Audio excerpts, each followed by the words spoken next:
Jaya Radha Madhava Kunja Bihari. Jaya Radha Madhava Kunja Bihari. Jaya Gopi Jana Vallabha Jaya Girivaradhari. Jaya Girivaradhari. Jaya Gopi Janavallabha Jaya Girivaradhari. Jaya Girivaradhari. Jaya Yashoda Nandana Jaya Braja Janaranjana. Jaya Yashoda Nandana Jaya Braja Janaranjana. Jaya Yamuna Tiravanachari. Jaya Kunja Bihari. Jaya Jamuna Tiravanachari. Jaya Kunja Bihari. Jaya Radha Madhava Kunja Bihari. Jaya Radha Madhava Kunja Bihari. Hare Krishna Krishna Krishna Hare Hare, Hare Rama Rama Rama Rama Hare Hare, Hare Krishna Krishna Krishna Hare Hare, Hare Rama Rama Rama Hare Hare. Jai Radha Madhava Madhava Radhe. Jai Radha Madhava Madhava Radhe. Jai Jaya Prabhupada.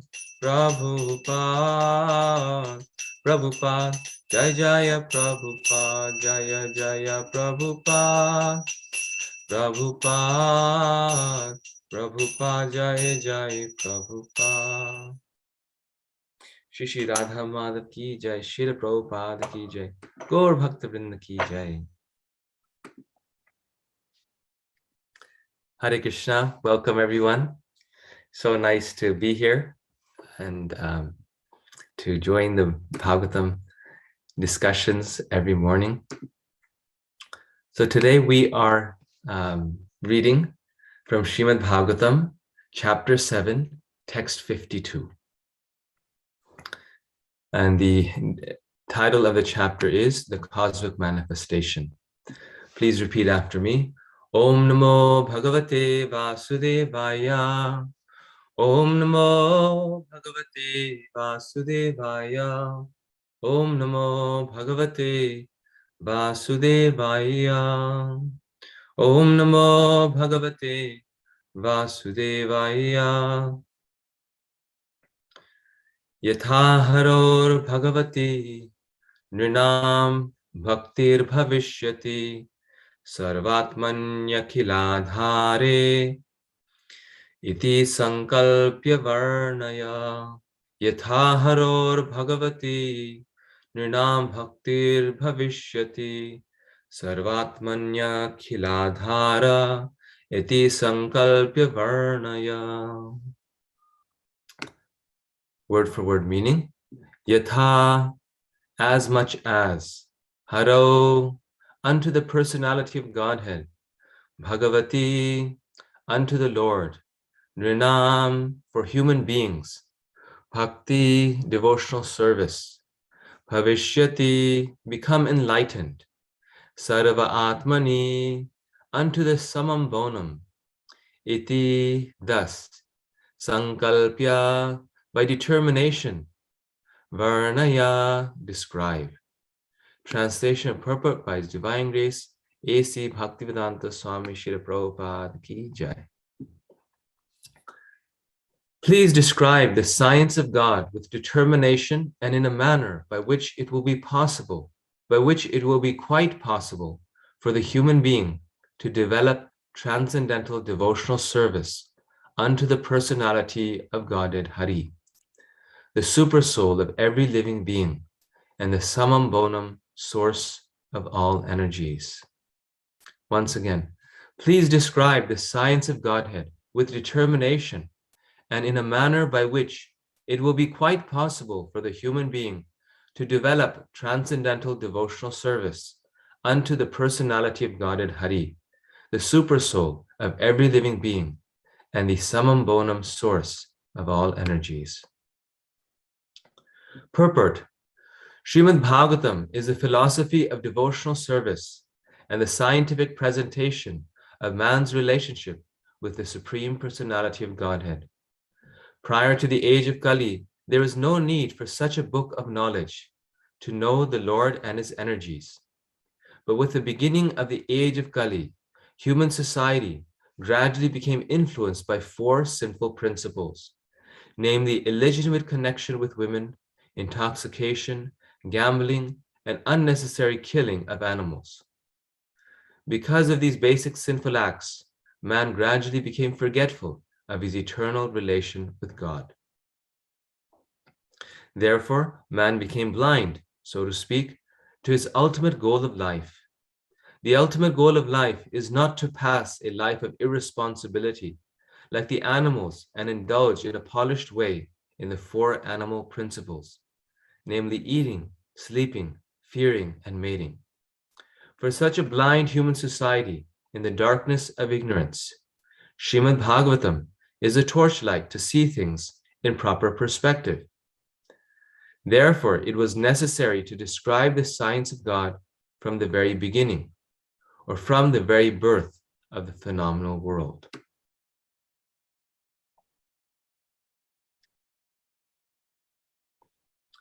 As we have already explained, Srimad Bhagavatam is so scientifically presented that any sincere student of this great science will be able to understand the science of God simply by reading it with attention or simply by regularly hearing it from the bona fide speaker.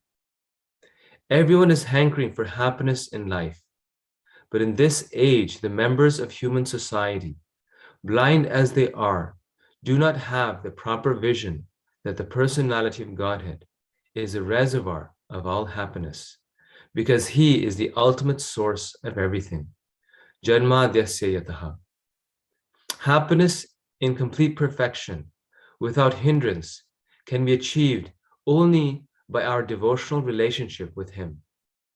And it is only by his association that we can get free of distressful material existence.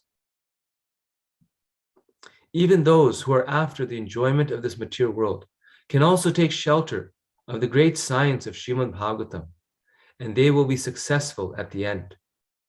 Narada is therefore requested or ordered by a spiritual master to present this science with determination and in good plan.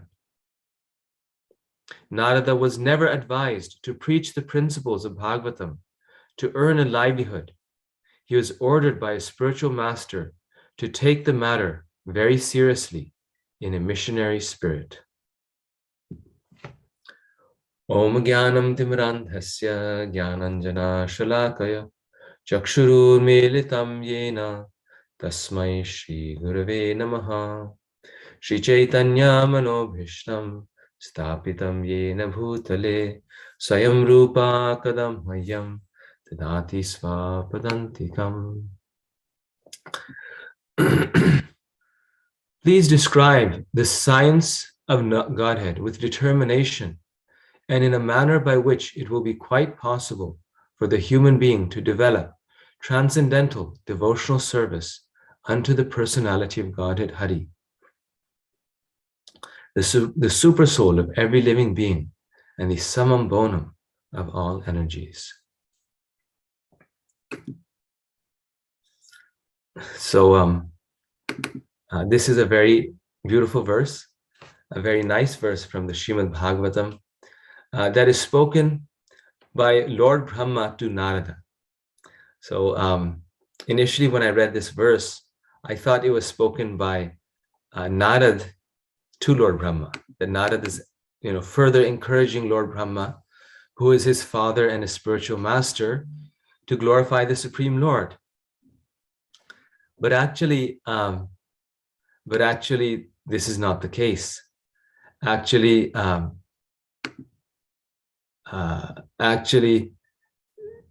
now Brahma has already spoken, and he's asking Narada, now you glorify the Supreme Lord. You speak about the Lord with great determination. So this is a very special exchange here. This Narada Muni has been a very devout, very sincere disciple of Brahma, and has sincerely heard the knowledge from Brahma. And after learning that knowledge, Brahma, recognizing that his disciple is now self-realized, Narad Muni is already, great devotee, but even more so now. He is now telling Narad, you, with great determination, glorify the Supreme Lord. You speak about him, and you preach this message, spread this message all over the world. So many important, wonderful points are then being mentioned here. That how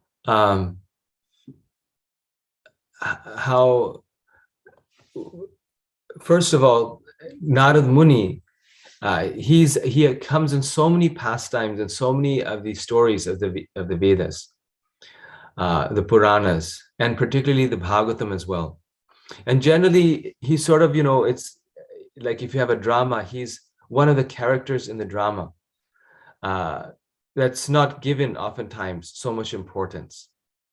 But if we see very carefully, like, in Bollywood films as well, when they, enact these various pastimes, then they, make Narad Muni kind of like the comic relief. He'll be a singing, and he'll have a shikha that's, straight up like this in the air. You may have seen that. He's not taken very seriously. But if we see in every major pastime in the Bhagavatam up to the 10th canto, so the first 9 cantos, all of the devotees are people who have been taught about or influenced, taught by or influenced by Narad Muni. So Dhruva Maharaj, Prahlad Maharaj, King Prachina Bharishat, Maharaj Yudhishthira, all these great kings, all of these great devotees of the Lord that we hear about, they are disciples of Narad Muni. And they have been instructed by Narad Muni, and they reach the final destination, they reach perfection because of the mercy and instructions of Narad Muni. In some ways, one could call Srimad Bhagavatam the preaching of Narad Muni, or you could say the pastimes of Narad Muni, because they're all his been inspired by him. He's actually a very he's a very, very influential devotee, very powerful devotee who's carrying the mission of the Lord to all parts of the universe. He comes to earth very often, but to all parts of the universe, to the heavenly planets. He also speaks to Indra and to the different demigods. And in this way, he is spreading the message of the Lord in every part of the universe. And this is why in the Nectar of Devotion, it's mentioned how Narad Muni is actually the saint of bhakti. So there's different saints and different rishis who are in charge of different parts of the Vedas. But Narad Muni is considered the highest devotee because he is the saint of bhakti. And therefore our tradition, the tradition that we are following, it starts from Lord Brahma. Brahma, who is speaking, who is the first born living entity and who directly hears the message from Lord Vishnu at the beginning of creation. Some describe how through the sound of Krishna's flute, he hears Krishna's flute sound, and that is the Vedas that enter into his ears. From Brahma and then to Narad. Narad is the first to receive it from Lord Brahma, And then Narad distributes it across the universe, and then so on and so forth. So our tradition starts with Brahma, and Narad Muni is number 2. And in some ways, the person who really popularizes it, like who actually makes it known all over the world. So one could say in that way, it starts with Narad Muni. So it's no ordinary person, very special person. And here we see that his empowerment to be so powerful in spreading the mission of the Lord comes from his spiritual master and his father, Lord Brahma. And because he's been instructed by Lord Brahma, therefore what he says is so powerful. Therefore, when he speaks to someone, it changes their heart. It transforms their heart in a way that is very uncommon. Because we also speak about spiritual things, but it's the effect, the power that Narad Muni has that changes the hearts of these very famous, very wonderful people, like Dhruva Maharaj and Prahlad Maharaj, etc. And this is something that recently His Grace Devaki Nandan Prabhu, he was visiting, something that he mentioned in the morning class, and I think in the afternoon class also. He said how there's 3 types of knowledge. There is acquired knowledge. So the first one is acquired knowledge. The second is realized knowledge. And the third is revealed knowledge. So in the first one, it's acquired knowledge. When we acquire a great amount of knowledge and then we speak, then people are very impressed, right? Because, oh, very nice katha, and then they clap. So that's acquired knowledge. And that type of knowledge, when it's spoken, it impresses people. But it doesn't do more than that. Then you have revealed knowledge, or sorry, a realized knowledge, which is when a person acquires knowledge, but then practices in their own life. And then when practicing it, they realize that knowledge in their own life. Or over the course of their lifetime, they realize this knowledge. There's a very nice verse in the Bhagavatam, Tatenu Kampam Shushamikshemano, where Lord Brahma makes this point. He says that if some or the other, we remain alive in Krishna consciousness until the end of our life, then liberation becomes our rightful claim. And Srila Prabhupada writes in the purport that if someone keeps practicing Krishna consciousness, then because the process is so strong, eventually they will be realized by that knowledge, because it has to act, fire has to burn. The spiritual knowledge has to act on a person's heart. And therefore, he says, some or the other, we should just remain in the association of devotees and remain in our Krishna consciousness, and then we'll get purified. So the longer one remains, one can be slow in one's advancement, so one also has to try to advance quickly. But the longer one remains, the more one gets purified, because it has to work. Because if one is not doing the process, then one will leave the process. But if one has not left, then one will have no choice but to become purified. Krishna will purify the heart if one does not give up that process. So that is realized knowledge, that over the course of our life, we realize this knowledge. Krishna gives us experiences in this material world to realize it. And this is why he just doesn't give us knowledge. He also gives us this material world to experience things. Because in fact, some things we can only understand when we realize them. So that when a person speaks about realized knowledge, and the listener hears, then that knowledge touches the heart of the listener. That knowledge will actually maybe not impress the person, because it won't be very very eloquent. But when spoken, that knowledge affects the heart of the listener, because one is speaking the knowledge that one has realized. And the third type of knowledge is revealed knowledge. And this knowledge is the highest knowledge. This is knowledge that is not just acquired or realized, but it's actually been revealed by the Lord to the devotee within the heart. Right? We sing this every morning. Divya Gyan Hriday Prakashito. That through the spiritual master, through Krishna, the knowledge is revealed within the heart of the devotee.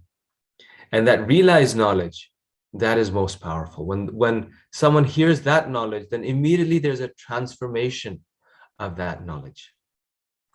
So here in this verse, Lord Brahma is giving Narada the instruction to go and preach this knowledge to everyone in every nook and corner with great determination, because he has revealed this knowledge to Narad Muni. Because Narad Muni was the perfect receptacle. He was the surrendered soul. He was able to realize that knowledge. And Brahma, because he was the ideal devotee of the Lord, the ideal spiritual master, he was able to give that knowledge.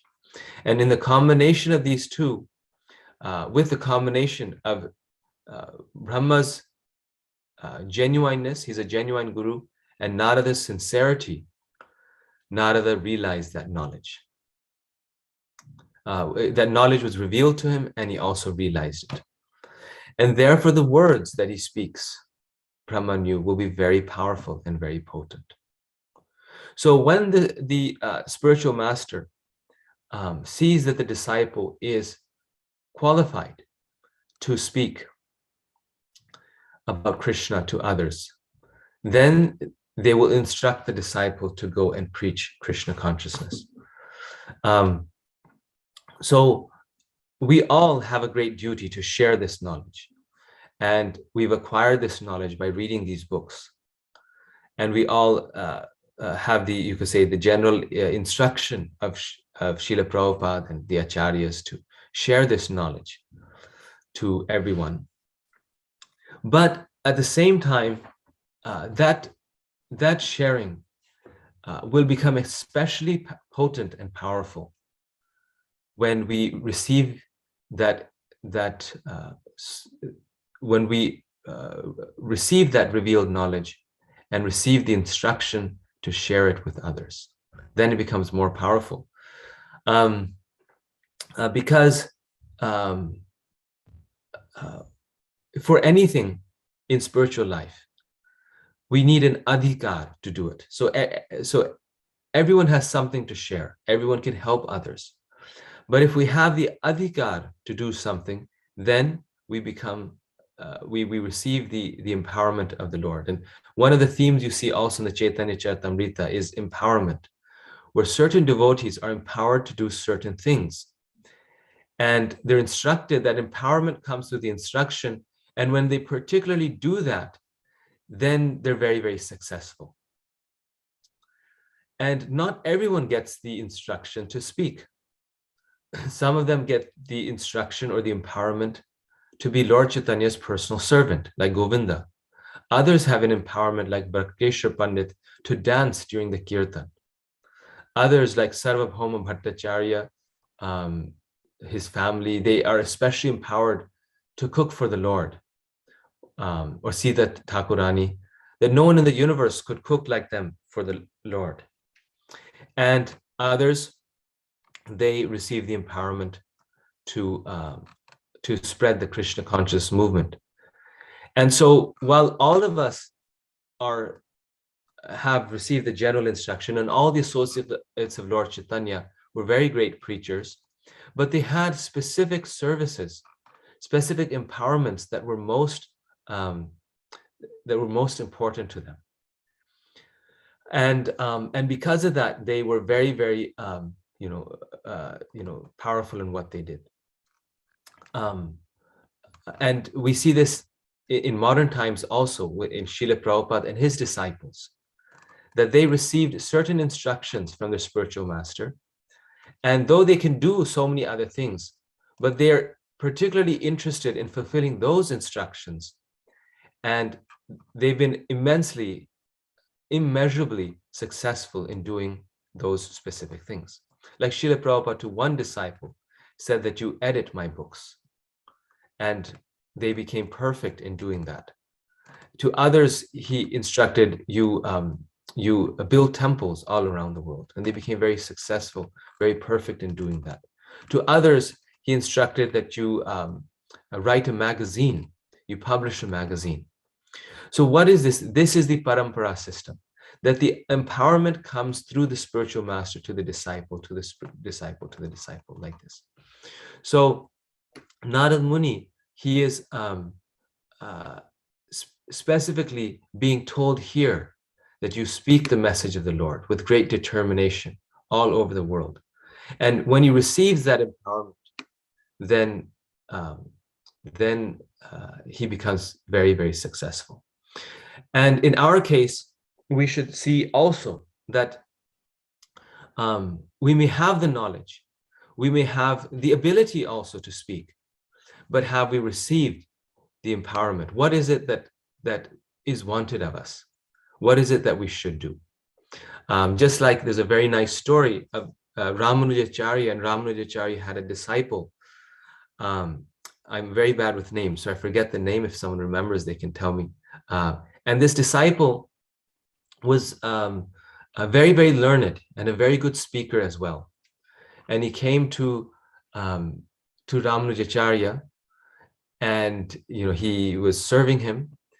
And somehow Ramanujacharya sensed in him that he has some pride due to his learning. And Ramanujacharya wanted to correct that fault in him, that pride in him. So he tells his disciple, he says that there's a great need for a pot washer at the temple. So I'd like you to wash pots. And you do that until I tell you otherwise. Now here, he's one of the famous scholars, very learned. People were so happy when he joined Ramanujacharya's mission and his movement. And here he is in the temple washing pots.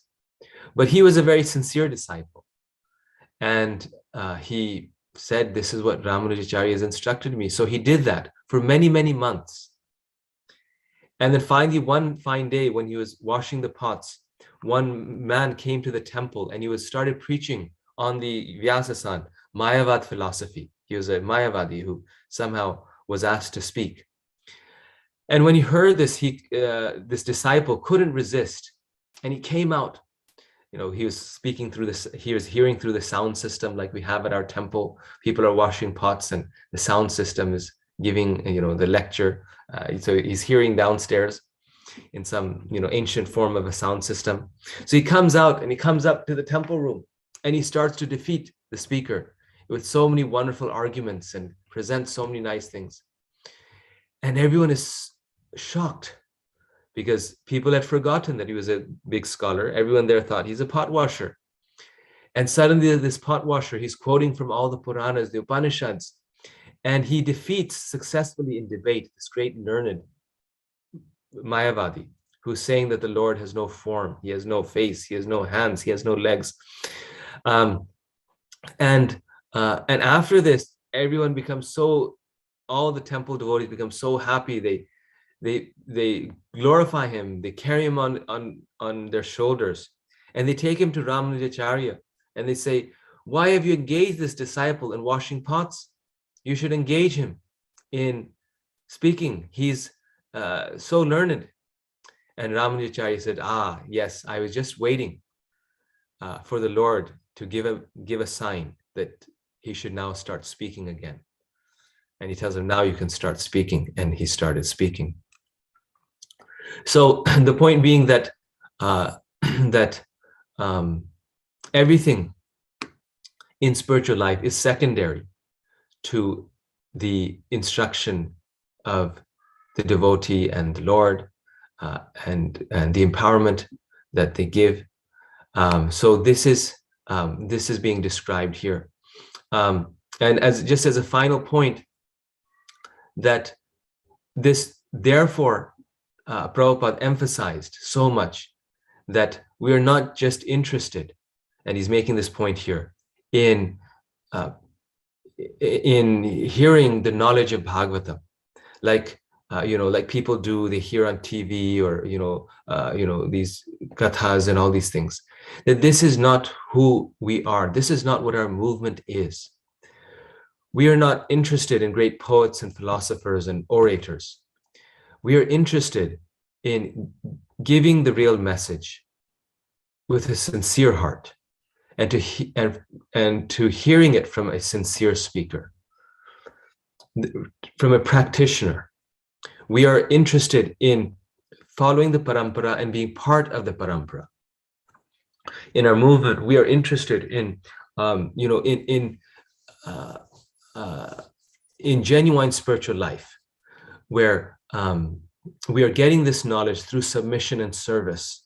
We are getting this knowledge by submissive hearing and sincere speaking, where the speaker is also a disciple. The speaker is connected in the parampara system, and the speaker is giving this pure knowledge of devotional service of the Srimad Bhagavatam that can actually remove the darkness of ignorance, that will actually touch the hearts of people, that will not just impress them, but will actually transform them, that will make them happy. Prabhupada actually has this very nice sentence here. He says, that will make people happy in this age by giving them real knowledge, what they're hankering for. Everyone is hankering for happiness in life. But in this age, the members of human society, blind as they are, do not have the proper vision. So people are hankering for this knowledge. They're hankering for happiness, for genuine spiritual life. There's enough charlatan meditators and speakers out there, but we are trying to give something genuine. So scholarly qualification, academic qualification is secondary.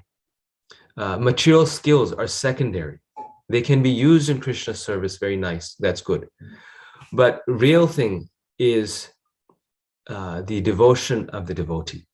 And this is why it's actually described that in a similar way, in a similar analogy, Bhakti Siddhanta Saraswati Thakur, who was Prabhupada's spiritual master, very often he would engage his least talented disciples to lead kirtan, least musically talented disciples in leading kirtan in the temple, to make the point that the kirtan is powerful and potent, not when it's very beautiful to the ears, but when the singer is a genuine devotee. So he would ask those to sing who are more spiritually advanced, not necessarily those who are more materially qualified. Then the kirtan of the devotee is very powerful. Prabhupada sat in Tompkins Square Park without a microphone, without a band, and he just sang. And he was an elderly man, although Prabhupada's voice was actually very beautiful, but he was still an elderly man. So it wasn't like a sound of an opera singer who's singing from her stomach and that on certain high notes. He was just singing in a very simple, melodious way. But his chanting in Tompkins Square Park attracted thousands of hippies who knew nothing about spiritual life. And as Prabhupada said, turn them into happies, turn hippies into happies. And why could he make them happy? Because he had received the instruction from his spiritual master. Therefore, he was preaching, and he could make them happy because he was a realized devotee himself. What so many other great philosophers, singers, musicians could not do, Prabhupada did, because he was a true messenger of the Lord. So that is our hope, that is our goal, that we want to share this message on the strength of the empowerment that we receive by sincere practice of devotion. So when we will sincerely practice, then the spiritual master or the Vaishnava or the Lord becomes very happy, and then they empower us to do amazing things. And we will actually sometimes find this very true in when we observe great devotees who are currently living, speaking, that sometimes they will give a class that's half the class falls asleep. It's not very impressive, and somehow it will affect people very deeply.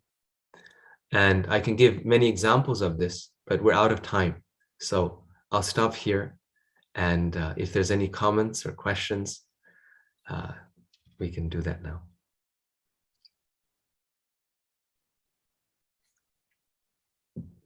Hi Krishna Prabhu, please accept my humble obeisances. All glories to Srila Prabhupada.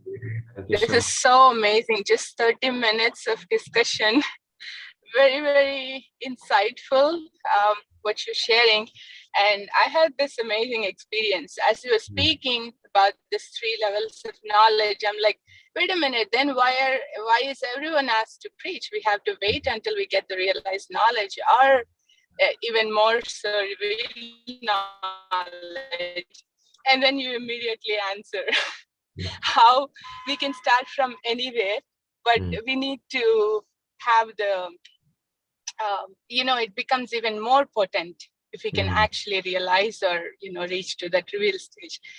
And then I'm like, okay, then how come this, how come that? I was like, my mind was posing the questions and you were just answering them as if just a discussion, just talking about it.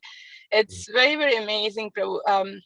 Many things to contemplate. And about this empowerment, I just wanted to ask this question. So we are given some generic instructions and some specific instructions. So is it that we will just try to follow the generic instructions, and in due course of time, we will get to know our specific instructions? As you're quoting these examples of the devotees of Lord Chaitanya? Yes, actually, that's perfectly said, that until we receive a specific instruction, or even when we receive a specific instruction, we are following the general instructions. But then if we receive a specific instruction, then the specific instruction may take precedence over the general instruction. So, for example, the general instruction of Srila Prabhupada is that we all must, let's say, just as one example, we must all, do Mangalarti every morning. And Srila Prabhupada actually instructed one disciple not to do Mangalarti, and that they didn't need to do that. And you might wonder, who was that? That was Srila Prabhupada's personal servant. He said that he did not have to. Why? Because when Srila Prabhupada was doing Mangalarti, he had to prepare things for him, for Srila Prabhupada, while Prabhupada did Mangalarti. And that was more important, because his role, his service to Srila Prabhupada was one of facilitation. And so I actually heard this from a senior devotee, that he was one person that Prabhupada actually said, you should not go for Mangalarti, you should prepare this while the other devotees are doing it. So there are certain cases where the specific instruction may take first precedence, but generally the specific instruction focuses or points out what we need to do in the general instruction. So the general instructions are so many.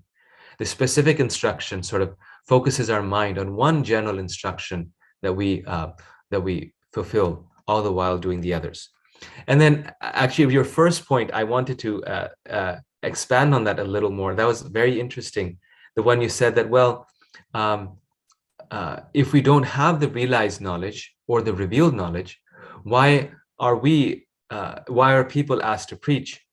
And further to what we've been discussing, also that actually this is why our preaching of Krishna consciousness, our sharing of Krishna consciousness, is largely an excuse to get people to read Srila Prabhupada's books. And we actually see that the transformation, the major impact comes in people's lives from Srila Prabhupada's books and not exactly from our interactions with them. For example, this is why devotees distribute Prabhupada's books all over the world, because they're distributing them, because then people will read the books, and we see so often, regularly, that when people read those books, then by reading one page or a few chapters of Srila Prabhupada's books, their life is transformed and they want to become a devotee. And then Srila Prabhupada himself said, this is a famous sentence, he said, "What will your 2 minutes of preaching do? Give them a book." He himself sort of was aware of this, and he mentioned, well, we may speak to them, but will it affect them or not? We don't know. So therefore we give them a book. And when we give classes or we have these courses like Bhakti Shastri, my understanding is that these are sort of excuses to get people to read Prabhupada's books. And here in Naperville, we have so many reading groups. They exactly do that. And reading Prabhupada's books means discussing them, right? So when we speak about them, we're reading them. And this is why we start with Prabhupada's purport always. And reading Prabhupada's purport is not you could say a detail, but it's actually the focus, and it should be the focus of the class, going through the purport. Because then we are reading Prabhupada's books by discussing them. And we're allowing, therefore, Srila Prabhupada, who is the revealed, who has the revealed knowledge and the realized devotee, to preach. And this is, by discussing them, we are reading them, because if we just read, oftentimes those who don't have taste for spiritual narrations, they will fall asleep, right? Like when we go to these conferences, academic conferences, some people, they present their paper by reading their paper. It's a very traditional way of presenting a conference, at a conference. And others, they will use a PowerPoint and they'll speak, they won't read.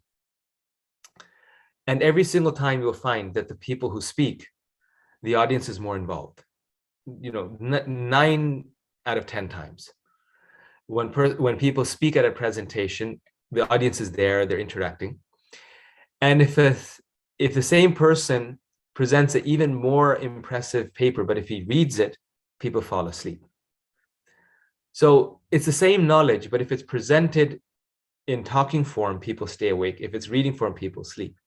So in the same way, this is why we have classes in the temple, and Prabhupada encouraged his disciples to speak, is because speaking is a way of reading if we're repeating what the source is saying. And the Bhagavatam classes are basically reading Prabhupada's books, because we read what he said and we talk about it. It's based on what he's saying. And therefore, the power of the realized devotee is there, and it touches people's hearts. So that was a very long answer to your point. Very, very helpful, Prabhu. Thank you so much. Yeah, it's so true that it's an excuse for us to get more deeper into that. I had the same experience. Thank you so much. Thank you. Haribol, Dandavat Pranam, Gopal Hari Ki Jai. I felt that the whole class was, you're preaching and you're talking about acquiring knowledge, realized knowledge, revealed. I felt I am hearing from a person who is realized. Whatever the Krishna has revealed in your heart, you are just pouring this morning. I felt that. And thank you for the insight. And, that's, I thought of glorifying the way you spoke, Prabhu. Thank you so much for your class. And I don't know when I'll get that realization. I just need to pray. So please pray for us, pray for me, how I get that realization. Thank you, Prabhu. Well, you're that's the quality of a devotee, that they encourage others and they think very less of themselves. But actually, I think I'm the one exception in terms of this group who is just impressing, not realizing. But the true test of realized knowledge, Prabhupada actually says, that is, if one is speaking, And as a result of that speaking, people's hearts are being transformed. In other words, they become devotees. Then we can see. This is one way we can actually see, and therefore Prabhupada is such a great devotee. We're not just saying it when we speak to others about Prabhupada. We're not just saying it because Prabhupada is, our guru or he's famous, but because of the factual transformation he made in other people's lives. Like how many thousands of devotees he made. And so many academic scholars have noticed that so many great orators from India came with the Vedic knowledge, right? Vivekananda and Ramakrishna, they wrote also Maharshi Mahesh Yogi, and they all made an impact.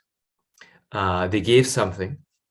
But as far as actually changing people's personal lives, like inspiring them to change the way they eat and inspiring them to give up going, watching movies and going to clubs and lead the life of a sadhu. In the history of the world, this was only done by the followers of Lord Chaitanya, specifically Srila Prabhupada. And that is, as Prabhupada says, the tree can be known by its fruit, because that was their power, that was their effect. And so ultimately it becomes evident by how the devotee, and we have so many great devotees in our movement. We see that they transform so many people, and that, like here in Naperville, His Holiness Romapad Swami, he's been coming since so many years, and now we find over 100 families who are taking to Krishna consciousness. And of course, others have preached here so much, but he has had a special contribution because of the impact that he's had. Or we see, in Chowpati, Radhanath Maharaj, in Mayapur, Jayapataka Maharaj, the thousands of people are just touched by what they say, and we wonder why, but it's that realization of their knowledge. Prabhu, one thing came out. If I live for myself, I'll be only popular or famous for a few days as long as I'm alive. Nobody cares about it. But if I live for others, it stay forever. That's what Srila Prabhupada is. Right? Yes, Prabhu. Very nice point. Yes. Thank you. Yes. The sincere desire was he wanted to see people in this age happy, to have this spiritual knowledge. He was not trying to make a mark for himself at any point. Yeah. And this is his very special thing. He was not living for himself, but he was living for others. Very nice point. Thank you, Prabhu. Yes, thank you. Any final thoughts, questions, comments? I think we're well over time, so we should stop here. Thank you. Hare Krishna. Srimad Bhagavatam ki jai. Thank you, Prabhu. Hare Krishna.